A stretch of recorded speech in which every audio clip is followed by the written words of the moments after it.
Chapter 1 है choice of business organisation. इस chapter में मेनली आपको पढ़ना ये है कि अलग अलग तरह की बिजनेस ऑर्गेनाइजेशंस कौन सी होती है।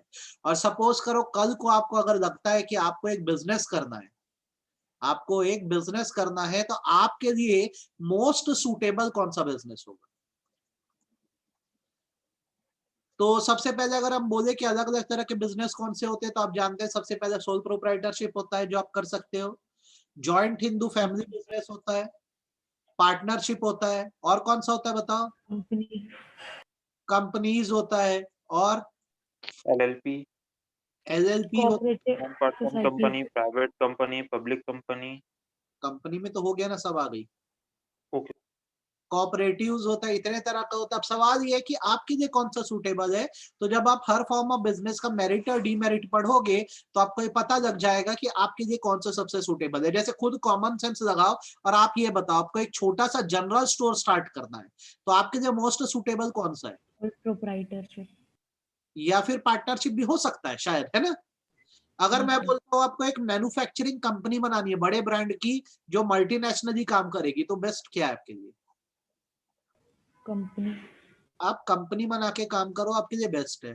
आप बोलते हो कि आपको अपनी जॉइंट फैमिली में बिजनेस करना है, तो joint in the family business, joint Hindu family business. अगर आपको वेलफेयर के लिए काम करना है, तो कोऑपरेटिव सोसाइटीज। अब आप बताओ आपको अभी तक कितना समझ आया जो मैंने बात बोली। आपको समझ आया जो मैंने बोला। अब चलिए इसको हम पढ़ना शुरू करते हैं चैप्टर को। हमको क्या करना है, हर एक फॉर्म ऑफ बिजनेस के बारे में पढ़ लेना है। तो हमारा ये चैप्टर जो है मेनली क्या हो जाएगा, मैं आपके लिए जूम कर दे रहा हूँ, कंप्लीट हो जाएगा। देखो सबसे पहले तो बात करते हैं बिजनेस ऑर्गेनाइजेशन। वर्ड का मतलब क्या होता है। बिजनेस ऑर्गेनाइजेशन का मतलब होता है arrangement of all necessary resource to conduct a business. जब एक बिजनेस को चलाने के लिए हम सारी रिसोर्सेस इकट्ठा करते हैं और हर वो स्टेप जो हम लेते हैं ताकि हम अपने बिजनेस को स्टैब्लिश कर सकें, उसे हम कहते हैं बिजनेस ऑर्गेनाइजेशन। बेसिक मीनिंग है, पढ़े तो भी बहुत अच्छा, नहीं पढ़े तो भी बहुत अच्छा। हम आते हैं फॉर्म ऑफ बिजनेस पे। सबसे पहला हमारे लिए कौन सा बिजनेस है, सोल प्रोप्राइटर। जैसा कि नाम सुन के ही आपको समझ आ जाना चाहिए, सोल माने क्या होता है, सिंगल होता है, और प्रोप्राइटरशिप माने ओनरशिप होती है। ओनरशिप, तो एक ऐसा फॉर्म ऑफ बिजनेस है जिस पर क्या होता है, एक सिंगल पर्सन की ओनरशिप होती है। सारा डिसीजन एक ही पर्सन लेता है, सारी एसेट एक ही पर्सन होल्ड करता है, और सारी लाइबिलिटी भी एक ही पर्सन की होती है। तो sole proprietorship is the form of business where in one person owns all the asset of the business. No legal formality are required to create a sole proprietorship other than appropriate licensing to conduct a business. आपने shop and establishment में बात पढ़ी है, आपको गुमास्ता licence देना होता है। आपको ये बात समझ आ गई। And registration of business name it differs from that sole proprietorship. ठीक है, जैसा आप बिजनेस करोगे वैसा रजिस्ट्रेशन देना पड़ेगा। ठीक। The owner report income oblique loss from this business along with his personal income tax return. अपना जो पर्सनल इनकम टैक्स रिटर्न होता है उसी में आप इसका फायदा या नुकसान दिखाते हो अपने सोल प्रोप्राइटरशिप बिजनेस का। आप बताइए इसमें कोई दिक्कत आपको। नहीं सर। नहीं अच्छे से सभी लोग को समझ आ गया सोल प्रोप्राइटरशिप क्या है कि इसमें परेशानी है, बताओ। सर, आ गया। ये भाई दूसरा फॉर्म ऑफ बिजनेस जो होता है उसके बाद वो होता है partnership form of business. Partnership एक रिलेशन है जो दो या दो से ज्यादा लोगों के बीच होता है, और इसके लिए जो गवर्निंग लॉ है वो है इंडियन पार्टनरशिप एक्ट 1932। कभी भी याद रखना जब आप पार्टनरशिप बनाते हो तो उसमें मैक्सिमम 50 पार्टनर्स हो सकते हैं। यहाँ 50 का मतलब ये है कि जब तक आपकी पार्टनरशिप अनरजिस्टर्ड है आप मैक्सिमम 50 लोगों से काम कर सकते हो। और यदि आप क्या किसी भी समय 51 पार्टनर्स हुए तो आपको अपनी पार्टनरशिप का रजिस्ट्रेशन कराना कंपलसरी हो जाएगा। ठीक, कितना समझ में आई मेरी बात। फिर रिपीट करूं क्या। मिनिमम 2 आ पार्टनर, गई sir. Maximum 50 partner, up to 50 partner registration optional है, और 50 पार्टनर के ऊपर हुए तो रजिस्ट्रेशन कंपलसरी हो जाएगा। कितना क्लियर, अच्छे से क्लियर। इनके बीच जो प्रॉफिट एंड लॉस शेयर होता है पार्टनरशिप डीड के हिसाब से होता है। Yes sir. देन उसके बाद जो फॉर्म ऑफ बिजनेस आता है वो आता है Hindu undivided family business. Hindu undivided family business वो बिजनेस है जिसको जॉइंट हिंदू फैमिली के मेंबर्स मिलकर चलाते हैं। तो एचयूएफ का अलग से पैन कार्ड आता है, हिंदू अनडिवाइडेड फैमिली का टैक्स जो होता है उनके मेंबर्स के टैक्स से अलग होता है। फॉर एग्जाम्पल मैं एक हिंदू फैमिली का मेंबर हूँ तो मैं अपना पर्सनल आईटी रिटर्न अलग से भरता हूँ, और जो मेरा जॉइंट हिंदू फैमिली बिजनेस है इस बिजनेस एंटिटी का एक सेपरेट पैन कार्ड होता है, और उस पैन कार्ड के बेसिस पर ये हिंदू फैमिली बिजनेस अपना टैक्स अलग भरता है। कितना क्लियर है? क्लियर है सर। अच्छे से। तो HUF has its own pan and file tax return independent of its member. I hope आपको मेरी बातें समझ आ रही है अलग अलग फॉर्म ऑफ बिजनेस की। क्लियर हो रहा है आपको? Yes sir. देन और कौन सा फॉर्म ऑफ बिजनेस? LLP। आप बताओ क्या मतलब होता है LLP का? सब जब पार्टनर्स की लायबिलिटी एक लिमिटेड अमाउंट तक रहती है उनके शेयर होल्डिंग तक। LLP एक ऐसा फॉर्म ऑफ पार्टनरशिप है जो लिमिटेड लायबिलिटी पार्टनरशिप एक्ट 2008 में बनाया गया है, और इसमें रजिस्टर्ड होने के बाद जो पार्टनर्स की लायबिलिटी है वो उनके कंट्रीब्यूशन तक ही लिमिटेड होती है, अनलिमिटेड नहीं होती। गेटिंग? ये पढ़ पाएंगे अपन? फिर से बोलूं कि Yes, sir. सर आ गया। आगे बाकी लोग को समझ आया कि नहीं आया बेटा? आ गया सर। Yes sir. नेक्स्ट उसके बाद बारी आती है कोऑपरेटिव की। मतलब आप समझाओ मेरे को। चलो, कोऑपरेटिव किसको बोलते एसोसिएशन ऑफ पर्सन जो कि किसी पर्टिकुलर वेलफेयर या किसी ग्रुप से हैं और साथ में मिलकर उस चीज को अचीव करते हैं। हैं? एक ऐसी एसोसिएशन जो कॉमन नीड्स को फुलफिल करती है अपने मेंबर्स की या वेलफेयर करती है, उसे हम क्या बोलते हैं? कोऑपरेटिव सोसाइटी बोलते हैं। आप बताइए, इसमें कोई दिक्कत है? नहीं सर। नहीं सर। देन बारी आती है सेक्शन 8 कंपनी की। किसको किसको इसके बारे में पता है? Charitable company. हाँ। मतलब तकलीफ नहीं है ना इसमें? नहीं सर। वो आपको नहीं सर। बताना पड़ेगा, समझते हो? सर आप पता है? प्राइवेट कंपनी, हाँ सर आता है। हाँ सर। Public company. हाँ सर आता है। तो इतने फॉर्म ऑफ बिजनेस में से आपको जो चुनना है चुन सकते हो। अब आते हैं मुद्दे की बात। जो चैप्टर शुरू हो रहा है हमारा वो ये है कि आपके लिए बेस्ट क्या है। ऊपर जितने सारे बिजनेस दिए हैं, आपके लिए सबसे अच्छा कौन सा है? और आपका एग्जाम में क्वेश्चन यहीं से आता है। जैसे आपको क्या क्वेश्चन आएगा, वेदिका जो है, ठीक है, इसे लग रहा है कि एक बिजनेस स्टार्ट करे जिसमें इसे ह्यूज इन्वेस्टमेंट करना है। अब वेदिका के दिमाग में है 5,000 करोड़ रुपए का इन्वेस्टमेंट करने का, जिसके लिए प्रिफर करना चाहती है कि जनरल पब्लिक भी कुछ पैसे कंट्रीब्यूट करे। तो अब आप यहां पर बताओ कि इसके लिए बेस्ट सुटेबल बिजनेस कौन सा है? बेस्ट सुटेबल बिजनेस बताओ। वेदिका कौन सा है बेटा? वेदिका बिजनेस चालू करेगी, बहुत बड़ा इन्वेस्टमेंट लगेगा करीबन 5,000 करोड़ तक का। ये पब्लिक से भी पैसा लगवाएगी। बताओ कौन सा बिजनेस इसके लिए बेस्ट है? बोलो बोलो। Public- इसमें आपके लिए बेस्ट है पब्लिक कंपनी बनाना। कैसी पब्लिक कंपनी। कितना क्लियर है? कितना क्लियर है? मेरी बात समझ आई आपको? Yes sir. अब हाँ सर। एक बिजनेस डालने जा रहे हो तो बहुत सारे फैक्टर आप पर इंपैक्ट डाल सकते हैं। जैसे सबसे पहला है nature of business activity. Nature of business activity का बेसिकली मतलब होता है आप करना क्या चाहते हो। आप ट्रेडिंग करना चाहते हो कि आप मैन्युफैक्चरिंग करना चाहते हो? आप बताओ। यदि आप ट्रेडर हो तो इसका मतलब ये है कि आप बाइंग एंड सेलिंग कर रहे हो। तो आपके लिए बेस्ट फॉर्म ऑफ बिजनेस कौन सा है? आप बताइए मेरे को।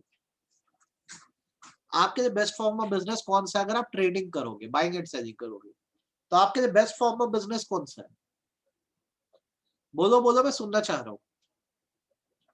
Sir sole proprietorship. आइदर आप सोल प्रोप्राइटरशिप पे जाओ या पार्टनरशिप पे जाओ, सही बात है। हाँ सर। लेकिन अगर आप मैन्युफैक्चरिंग में हो तो आपके लिए बेस्ट क्या होना चाहिए? कंपनी। कंपनी। मैक्सिमली क्या है, देखो सबसे best form of business company होता है। तो आप जितने फैक्टर पढ़ रहे हो तो आपका डायरेक्ट कंपैरिजन कंपनियों से ही होने वाला है। क्या कंपनी बनाए या कोई और तरह का बिजनेस करे। तो जैसे आप छोटा ट्रेडिंग बिजनेस डाल रहे हो या कोई प्रोफेशन डाल रहे हो तो आपके लिए सोल प्रोप्राइटरशिप प्रीडोमिनेंट है। ठीक है, जैसे एग्जांपल के तौर पे लॉन्ड्री हो गई, ठीक है, ब्यूटी पार्लर हो गए, रिपेयर शॉप हो गई, कंसल्टिंग एजेंसी हो गई, ठीक है, उसके अलावा स्मॉल रिटेल स्टोर हो गए, मेडिकल स्टोर हो गए, ये सब में आपके लिए बेस्ट क्या है? सोल प्रोप्राइटरशिप में। आप बताइए, कोई दिक्कत? ये नहीं बात सर। समझ गई? थोड़ा सा स्केल बढ़ाओगे, थोड़ा सा अपने ट्रेडिंग बिजनेस को बड़ा करोगे तो पार्टनरशिप में आ जाना। ठीक, जब तक बहुत छोटा है तब तक सोल प्रोप्राइटरशिप अच्छा है, थोड़ा सा अगर एनहांस करते हो, एक आध ब्रांच और डाल देते हो तो पार्टनरशिप कर दो, कोई दिक्कत? No sir. समझ आई? फर्दर आप चाहो लाइबिलिटी लिमिटेड रखना है तो क्या कर सकते हो? सामने वाले पर्सन के डायरेक्ट पार्टनरशिप में एंटर ना करके क्या बना लो? एलएलपी बना लो। LP आप बताइए, इसमें कोई दिक्कत है क्या आपको? नहीं सर। आपको नेचर समझ आया कि सिर के ऊपर से क्या? ईमानदारी से बोलो। सर आ गया। परफेक्टली। खिलेंद्र, पंकज कितना समझ आया? खिलेंद्र, पंकज कितना समझ आया? गुंजा कितना समझ आया बेटा? श्रुति कितना समझ आया? आ गया सर। आ गया सर। दूसरी चीज आप जो देखोगे वो स्केल ऑफ ऑपरेशन देखो, ठीक है? अगर आप लार्ज स्केल में काम कर रहे हो तो आपके लिए बेस्ट क्या है बताओ? कंपनी। कंपनी है। और अगर आप स्मॉल स्केल में काम कर रहे हो तो आपके लिए क्या है? सोल प्रोप्राइटर या पार्टनरशिप। अब समझ आ रही है मेरी बात आपको? दिक्कत है? सर आ गया। आ रही है ना? तो बेसिकली ये ना बेटा, ये मैं इसमें एडिट करना भूल गया था, मैं आपको एडिट करके अभी भेजूंगा। ये अपडेट हो गया है, एमएसएमईडी के क्राइटेरिया हमने अपडेटेड वाला पढ़ लिया है, इसमें पुराना ही रह गया, इसको मैं अपडेटेड आपको बता चुका हूँ ना। पहले क्या था, मैन्युफैक्चरिंग और सर्विस सेक्टर का अलग अलग था, अब मैंने आपको बताया दोनों का क्या हो गया है, सेम हो गया है। आपको ध्यान है क्या ऐसा पढ़े अभी अपन बीच में? Yes yes sir. Sir. MED तो अपडेट वाला पढ़ता है इसमें, ठीक है, बस इतना ही पढ़ना। आपको क्या करेगा पेपर में ना, जैसे फर्स्ट चैप्टर से 5 से 8 नंबर के क्वेश्चन आते हैं, तो कोई भी इनमें से एक पॉइंट उठाएगा, जैसे नेचर ऑफ बिजनेस एक्टिविटीज का शॉर्ट नोट लिखने बोल देगा, तो आप कर पाओगे कि नहीं कर पाओगे? हाँ सर। आपको बोल देगा स्केल ऑफ ऑपरेशन, तो इसमें आपको माइक्रो स्मॉल मीडियम बताना पड़ेगा। अपडेटेड वाला आपकी शीट में अभी मैं डाल देता हूँ, ठीक है? Yes sir. Yes sir. बारी आती कैपिटल रिक्वायरमेंट की। आप बता दीजिए, अगर हैवी कैपिटल इन्वेस्टमेंट है तो क्या बिजनेस अच्छा है? Public company. और अगर आपका लो इन्वेस्टमेंट है तो? Sole sole proprietor. प्रोप्राइटर या प्रोप्राइटरशिप या पार्टनरशिप। पार्टनरशिप। तो देखो, कैपिटल एक क्रूशियल फैक्टर होता है जब हम फॉर्म ऑफ बिजनेस ऑर्गेनाइजेशन चुनते हैं। तो बेसिकली ये माना जाता है कि अगर आप एक हैवी इन्वेस्टमेंट चाहते हो, जैसे आयरन एंड स्टील प्लांट डाल रहे हो या कोई इंफ्रास्ट्रक्चर प्रोजेक्ट चालू कर रहे हो, तो कंपनी फॉर्म में करो कभी भी। उसमें भी कंपनी में कौन सी करो? पब्लिक कंपनी में करो, ठीक है? तो अगर आपको पब्लिक से पैसा चाहिए तो आप अपनी पब्लिक कंपनी को स्टॉक एक्सचेंज में क्या करवा लो? लिस्टेड करा लो, लिस्ट करवा लो। बताइए, इसमें कोई परेशानी है आपको? नहीं सर। अगर आपका स्मॉल इन्वेस्टमेंट है तो आप क्या कर सकते हो? सोल प्रोप्राइटरशिप में काम कर सकते हो या पार्टनरशिप में काम कर सकते हो? बताइए, कोई परेशानी? नहीं सर। देन बारी आती है मैनेजेरियल एबिलिटी की। मैनेजेरियल एबिलिटी का मतलब होता है एक्सपर्टाइज, ठीक? कहने का मतलब है अगर आप वाइड रेंज ऑफ सर्विस देना चाहते हो, वाइड रेंज ऑफ सर्विस देना चाहते हो, तो आपके लिए बेस्ट फॉर्म ऑफ बिजनेस कौन सा है? आपको नहीं समझ आई मेरी बात? समझ आया कि नहीं है? पॉइंट ये बताओ पहले। मैं बोल रहा हूँ जैसे कोचिंग करते हैं अपन, अपनी कोचिंग में हम सब पढ़ाएंगे, सीए, सीएस, सीएमए, उसके बाद नीट, आईआईटी। तो इसके लिए छोटी टीम लगेगी कि बड़ी टीम लगेगी? बड़ी टीम। तो बताओ कौन सा बिजनेस सूटेबल है यहाँ पे? या तो पार्टनरशिप पे चलाओ, पार्टनरशिप या तो पार्टनरशिप। या तो कंपनी। कंपनी। जैसे आप कंपनी। कोचिंग आप सिर्फ सीएस पढ़ाते हो, उसमें भी सिर्फ लॉ पढ़ाते हो, तो सोल प्रोप्राइटरशिप। प्रोप्राइटरशिप। आप अपनी एबिलिटी के हिसाब से डिसाइड करो ना। क्या होता है, अगर सोल प्रोप्राइटर है तो उसके स्किल्स जो है या एक्सपर्टाइज जो है वो बहुत लिमिटेड है, तो उस हिसाब से तो उसको क्या करना चाहिए? सोल प्रोप्राइटरशिप में काम करना चाहिए अगर लिमिटेड वे में करना चाहता है। लेकिन अगर आप अपने एरियाज को बढ़ाना चाहते हो तो आपके लिए क्या अच्छा है? पार्टनरशिप। पार्टनरशिप तो कंपनी। कितना क्लियर है मेरी बात? क्लियर है सर। ये सारे फैक्टर अभी तुरंत तुरंत क्या करना, शीट से पढ़ लेना। कर पाओगे? Yes sir.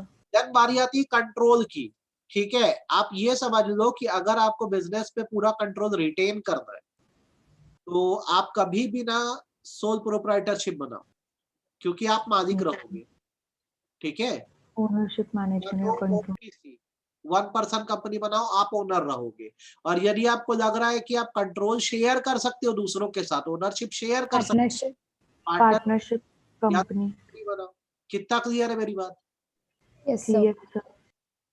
तो ये सोल प्रोप्राइटरशिप में अकेले ओनर हो, पार्टनरशिप में क्या होता है दूसरों के साथ बट जाती है, और कंपनी में क्या होता है और डाइवर्ज हो जाती है। यहाँ तो बोर्ड ऑफ डायरेक्टर और शेयर होल्डर। Management control.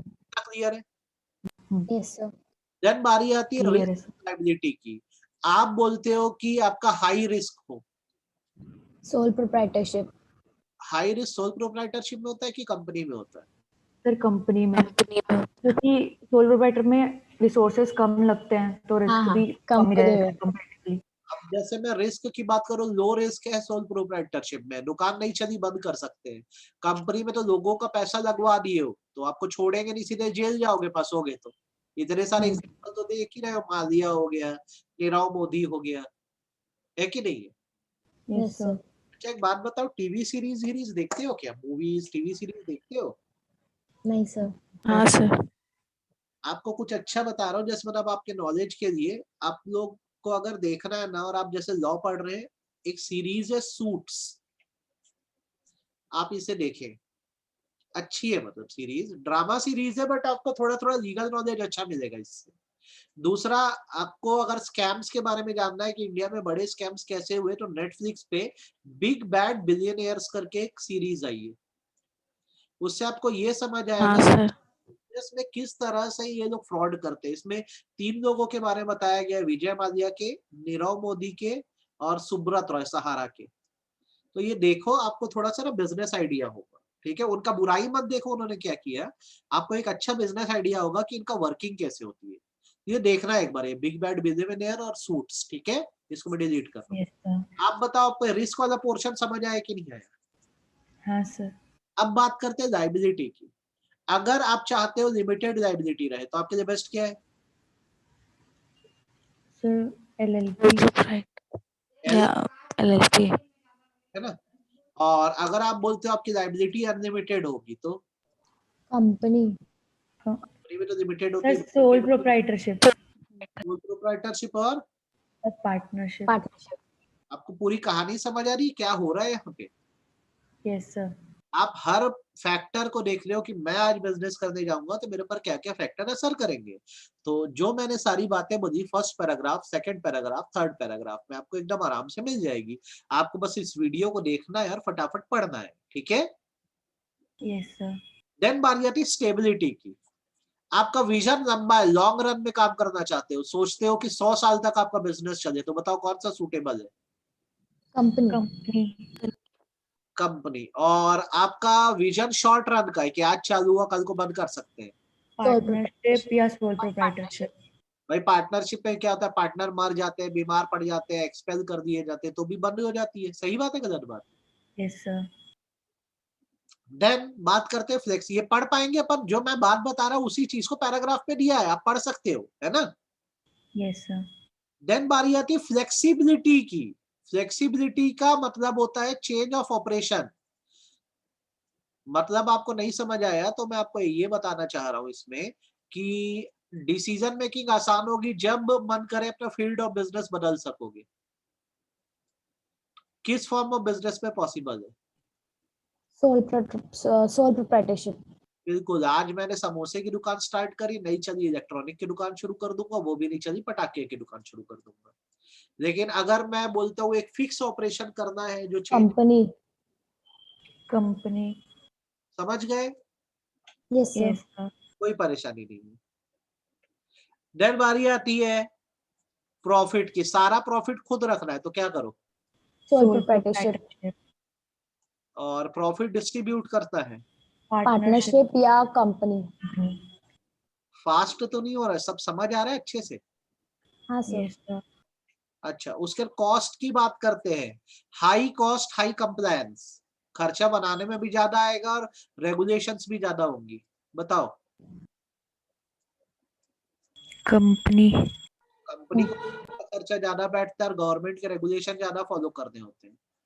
और अगर आपको चाहिए लो कॉस्ट, कम कीमत में बिजनेस बन जाए और बिल्कुल फॉलो भी ना करना पड़े कोई रूल वूल, तो Sole proprietorship.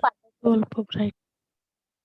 तो देखो कंपैरेटिव डिफरेंस किसके बीच आ रहा है, sole proprietorship. Company with sole proprietorship. company, मेरी बात समझ आई? तो इसमें भी आपको वही करना है, फर्स्ट पैराग्राफ पढ़ना है, सेकंड पैराग्राफ पढ़ना है, थर्ड, हर चीज में क्या दिया है, फर्स्ट पैराग्राफ में सोल प्रोप्राइटरशिप को डिफाइन किया बताया है, सेकंड पैराग्राफ में अक्सर कंपनियों को बताया गया है, और थर्ड में, सेकंड में पार्टनरशिप को बताया गया, थर्ड में कंपनियों को। बताइए कोई दिक्कत? नहीं सर। देन बारी आती है टैक्स इम्प्लीकेशन की। इन केस अगर आप सोल प्रोप्राइटरशिप डालते हो तो इसमें क्या होगा, आपका पर्सनल आईटी रिटर्न जो है वो जाएगा, उसी में आप Yes sir. सोल प्रोप्राइटरशिप के क्या दिखाओगे, इनकम और एक्सपेंडिचर दिखाओगे। Income. यहाँ पे जो टैक्स रेट लगेगा वो स्लैब के हिसाब से लगेगा। प्रियंक सर ने आपको स्लैब बता दिया होगा, हाँ सर, Yes sir. है ना। और अगर आप कंपनी पे जाते हो तो यहाँ पे क्या होता है, फ्लैट रेट लगता है। अभी क्या है फ्लैट रेट, ऐसा 30% होता है, अभी इस साल 22% किया गया, 22.5%। ठीक है, हाँ सर, हाँ ध्यान रहेगी बात। तो ज्यादा टैक्स रेट किसमें है, पर्सनल सोल प्रोप्राइटरशिप में कि कंपनी में? Company में। तो आप देख लो आप क्या चाहते हो, छोटा बिजनेस चलाओगे तो कम टैक्स लगेगा, बड़ा बिजनेस चलाओगे टैक्स रेट हायर रहेगा। ठीक है, Yes sir. देन बात करते हैं ज्योग्राफिकल मोबिलिटी की। इसका मतलब होता है सेटिंग अप ऑफ ब्रांचेस। आप बताओ किसमें ज्यादा पॉसिबल है? Company, Sir, sole proprietorship. Company बनाओगे तो देश भर में ब्रांचेस बना सकते हो, लेकिन अगर सोल अच्छा। प्रोप्राइटरशिप बनाओगे तो एक जगह फंस जाओगे, फिर हाँ, उसके आगे नहीं जा सकते। सही बात है गलत बात है? आप लोकल एरिया में रह जाते हो। कितना क्लियर है? हाँ sir, Yes sir. Then transfer of ownership. Company में क्या होता है यार, शेयर होते हैं। शेयर क्या होता है, इजीली ट्रांसफरेबल होते हैं। सही बात है? हाँ Yes सर, sir. आपको लग रहा है इजी ओनरशिप ट्रांसफर चाहिए तो कंपनी बनाओ, और अगर आपको लग रहा है पूरी ओनरशिप अपने ही पास रखनी है, आगे नहीं ट्रांसफर करनी है, तो आपके लिए क्या Sole best? proprietor. Sole proprietorship, कितना क्लियर है? Clear है sir. अच्छे से, कोई दिक्कत नहीं। हाँ। देन बारी आती है मैनेजेरियल नीड्स की। मैनेजेरियल नीड्स का मतलब होता है रिक्वायरमेंट ऑफ ओनर। कहने का मतलब ये है कि सारा बेनिफिट मैं अकेला चाहता हूं तो, सोल Sole प्रोप्राइटरशिप, proprietorship. और मैं बेनिफिट दूसरों से शेयर कर सकता हूं तो। पार्टनरशिप या कंपनी, company. समझ गए हो क्या अच्छे से? हाँ सर, Yes sir. तो इतने सारे पॉइंट जो बता रहा हूँ, से एक तो या तो ये क्वेश्चन आएगा direct question, explain the factor affecting choice of business, तो उसमें 7 लिख के आना। या तो एक भी कोई बीच में से पॉइंट उठा के शॉर्ट नोट पूछ दिया तो आपको उस टाइम आइडिया होना चाहिए। इसका एक टेस्ट Yes sir. आइडिया हो जाएगा। यस ठीक सर, है, सीख हाँ, रहे सर। हैं कि आप बता दो मेरे को, मैं नहीं बता रहा हूँ। चलो क्या मतलब सोल होगा? सर प्रोप्राइटरशिप, जब गवर्नमेंट को, जैसे सोल प्रोप्राइटर में हमको गवर्नमेंट को हर चीज स्पेसिफाई नहीं करनी पड़ती, बट कंपनी में हर चीज को हर चीज ट्रांसपेरेंट रखना पड़ता है। ट्रांसपेरेंट रखना पड़ता है। मतलब समझ गए हो? हाँ सर, यस भाई सर। जब सीक्रेसी की बात की जाती है, आप जैसे सोल प्रोप्राइटरशिप चलाते हो तो आपको हर चीज बताने की जरूरत नहीं है, बट जरूरत कंपनी नहीं में है, रखते हो तो हर चीज का डिस्क्लोजर देना होता है। करना पड़ता है। कोई? नहीं सर। ठीक, लास्ट है इंडिपेंडेंस। क्या? Independent, independent. आजादी से काम करना चाहते हो बिना किसी के सोल इंटरफेरेंस। प्रोप्राइटरशिप या सोल पार्टनरशिप, प्रोप्राइटरशिप या पार्टनरशिप। कितना समझ आया? हाँ सर जी आ सर, गया। तो चैप्टर का एक हिस्सा खत्म हो गया। ठीक है, अगला हिस्सा सुबह करेंगे। ठीक है, कल ओके ये सर, चैप्टर खत्म हो जाएगा, कल ये चैप्टर कंप्लीट हो जाएगा। कोई दिक्कत? Yes sir. इतना पढ़ नहीं पाओगे सर, आज? हाँ सर, यस सर। ये पढ़ के रखो। वेडनेसडे को हम लोग सुबह 8 बजे मिलेंगे। प्रियंक सर क्या ध्यान रखना है ना? Yes yes sir. सर, चलो ओके, बाय बच्चों। Bye sir. Thank you sir.